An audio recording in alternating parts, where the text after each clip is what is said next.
In today's video, I'm going to teach you how to install the Salesforce CLI in just 5 minutes.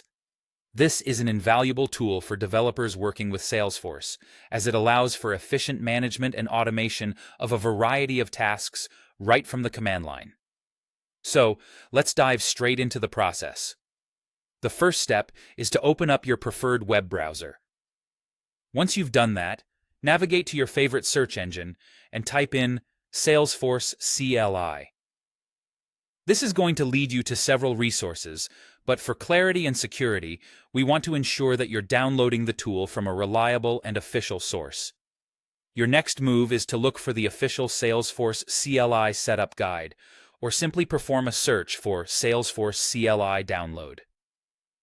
The reason for suggesting the official documentation is that it provides a wealth of information that can be handy beyond installation, like troubleshooting common problems and learning new commands.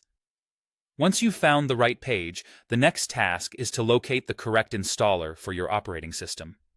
Whether you're on Windows, Mac OS, or Linux, there will be a specific file you need to download.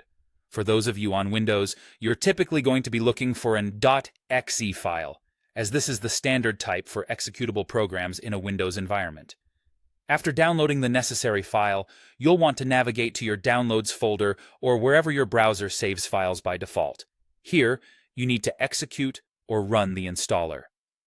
For Windows users, this means double-clicking that .exe file. This action will prompt the installer to launch, leading you to the next phase of this setup process. Now, focus on the prompts given by the installer. These prompts will guide you through the process where you'll likely need to accept a license agreement. This is a standard agreement that all users must consent to, outlining the terms and conditions of using the Salesforce CLI. Be sure to review these and click Accept when you're ready to proceed.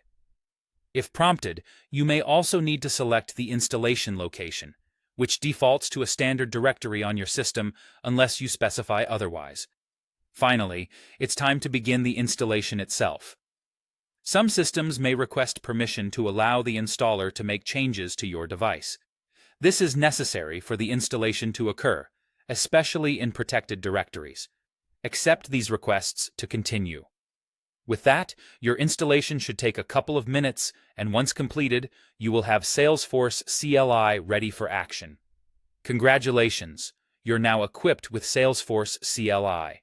This tool will enable you to perform powerful commands, streamline your coding workflow, and ultimately boost your productivity as a Salesforce developer. Thanks for watching, and happy coding!